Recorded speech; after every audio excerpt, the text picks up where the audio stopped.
Allô, bonjour, bonsoir, soyez une fois encore les bienvenus sur notre chaîne ISN Info, la nouvelle source de l'information. Aujourd'hui, on va passer à la correction de notre exercice proposé, celui de vérifier si un nombre est premier.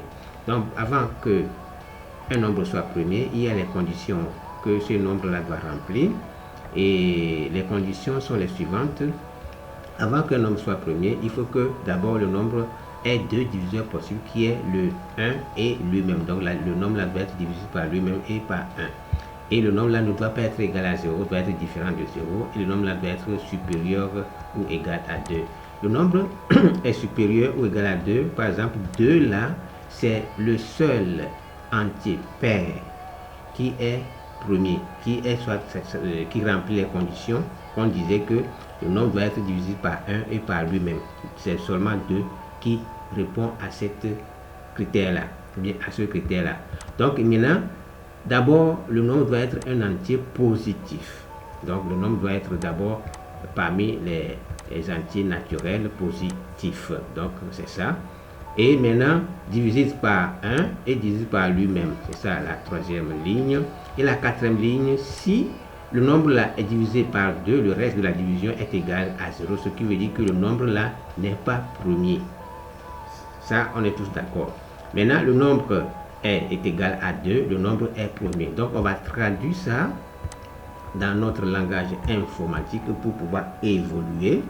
Donc, on va mettre les conditions. On va mettre if, par exemple, num là reste inférieur ou égal à 1, par exemple. Donc 1, donc print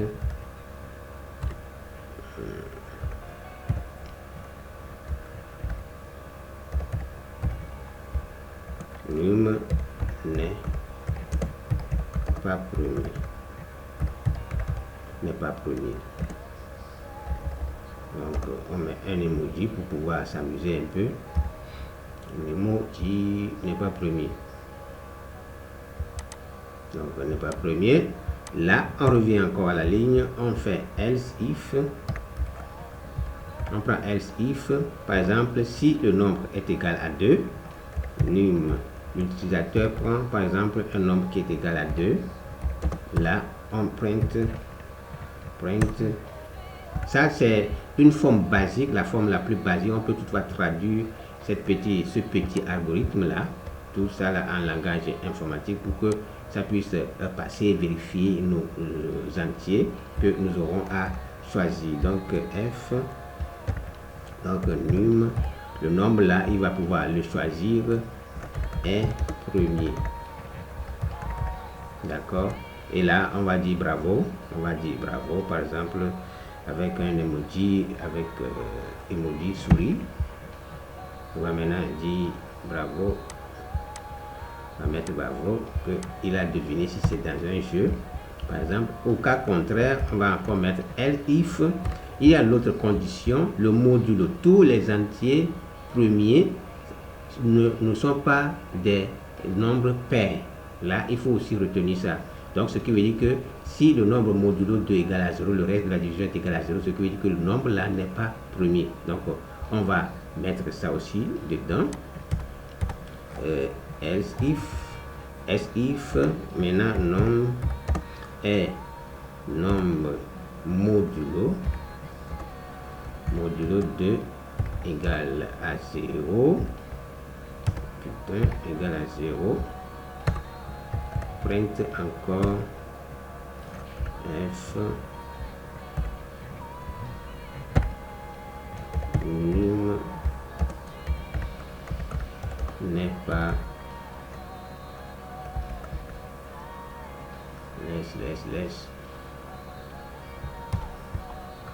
n'est pas premier. D'accord? N'est pas premier. On remet encore notre emoji là. On remet encore n'est pas premier. D'accord? N'est pas premier. Et au cas contraire, si les loin toutes ces conditions, par exemple ça là n'est pas, le nombre n'est pas inférieur à 1, le nombre n'est pas égal à 2 et le nombre modulo 2 n'est pas égal à 0, ce qui veut dire qu'on tombe dans un else final. Résultat final, le nombre là est quoi? Est premier. Donc else, on tombe print, on dit f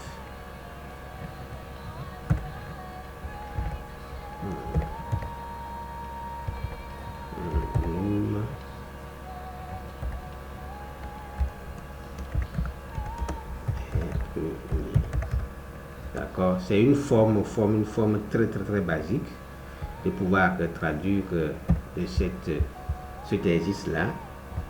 Et on va encore dire bravo, tu as trouvé, c'est bon, on a trouvé la solution, etc.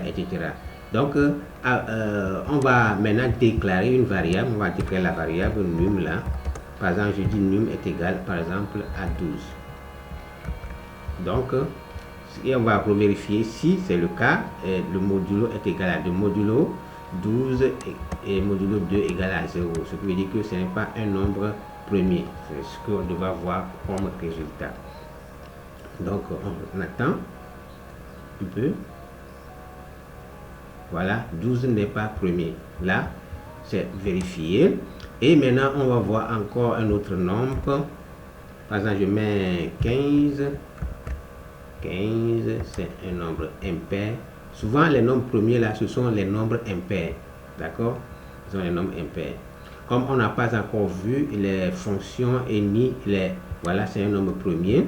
Et maintenant, on n'a pas vu les boucles, on n'a pas vu les fonctions. On ne peut pas travailler condensé avec des vérifier, par exemple, sur un intervalle donné.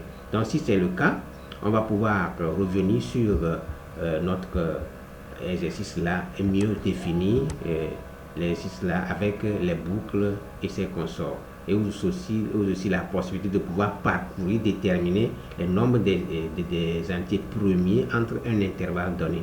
Donc et aussi je vous ai aussi énuméré ça la fois passée. On ne peut pas toutefois changer tout de rôle ici. Donc on peut toutefois aussi dire à l'utilisateur de taper à l'écran un chiffre donné, et ce chiffre là doit être positif. Donc ici on va pouvoir changer notre variable ici à un input, c'est-à-dire il y a une méthode en Python qu'on appelle input qui permet de poser la question à un utilisateur de pouvoir donner, c'est-à-dire taper quelque chose à l'écran.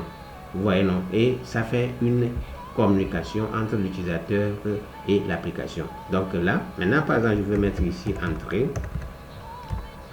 entrée un nombre, je vais mettre ici un nombre entier. Là, il serait un nombre entier positif. D'accord? Positif. Donc entre un nombre entier positif, je mets 2 points. D'accord? Et là maintenant, pour ne pas avoir des erreurs dans notre truc là, par moment, en tant que utilisateur, d'autres peuvent taper sur n'importe quoi. Ils peuvent taper des lettres, quoi sur le console, et l'application va générer des erreurs. Donc pour ça, on va pouvoir convertir notre chaîne de caractères. Là, normalement, c'est une chaîne de caractères. On va pouvoir le dire, ok, cette chaîne de caractères là, c'est un entier positif. D'accord? Donc là, ce sont les int. Donc on va convertir notre histoire là, on va le convertir en int. Donc on met entre parenthèses tout ça là, convertis-moi ça là à un int. Et là, le tour serait joué, quel que soit le nombre qu'il va pouvoir taper à l'écran, on va pouvoir aller. Donc ici, si c'est ça le cas, print-moi, je vais dire ici print seulement. Donc on met un print.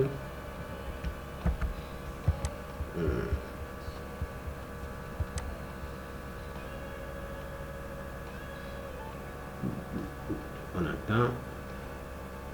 Voilà.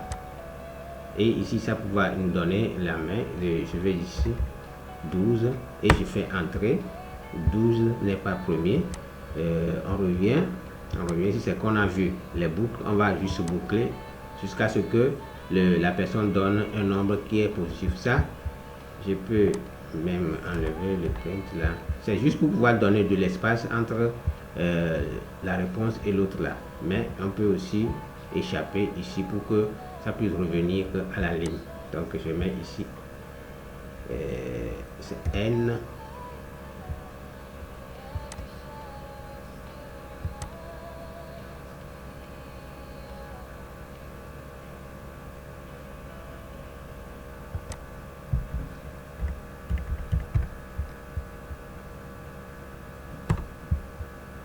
Voilà, le nombre là est premier. Ça, ce sont les vérifications qu'on peut faire pour l'utilisateur. On demande à l'utilisateur de taper quelque chose à l'écran et le tour est joué. Je vais revenir sur ça quand on aurait déjà à étudier par exemple les boucles, les fonctions, etc. Là, on va pouvoir revenir sur cet exercice ou bien on va combiner par exemple un mélange d'applications et on va pouvoir mélanger les nombres premiers, les racines carrées, parce que ici par exemple si on veut pouvoir travailler sur un intervalle donné, on serait bloqué par moment, on aura des erreurs qui ne seront pas vérifiées, les calculs là ne seront pas toujours vérifiés, d'accord. Donc là avec les boucles là maintenant on peut toutefois trier sur un intervalle donné. Si par exemple on va dire trie-moi les nombres premiers entre 2 et 10 milliards par exemple, là il n'y aura pas de problème, d'accord. On peut toutefois trouver ça avec notre application script, etc. Très simple et pratique. Ça c'est juste la forme basique pour pouvoir évoluer, parce qu'on a déjà vu ça, ce n'est plus un problème pour vous. On a déjà vu ça, ce n'est plus un problème pour vous. Donc c'est tout ce que j'aimerais partager avec vous dans cette vidéo, et l'exercice est corrigé. Si vous trouvez d'autres, il y a plusieurs manières de le faire, hein. On peut toutefois modifier ce code et trouver de bons, c'est-à-dire écrire ça là sur que 2 lignes seulement. Donc si vous trouvez aussi une autre façon de faire pour plus arriver à ça, donc on va pouvoir en parler, et le tout serait du jouer, parce que ici on est au rendez-vous du donner du recevoir. On partage les connaissances, d'accord. Partagez et surtout aimez les vidéos et commentez et abonnez-vous à la chaîne. Et aussi n'oubliez pas de cliquer, d'activer les cloches de notification chez vous pour être averti dès qu'une vidéo est sortie, d'accord. Donc c'est tout ce que j'aimerais partager avec vous. D'ici peu, portez-vous bien. Ciao ciao.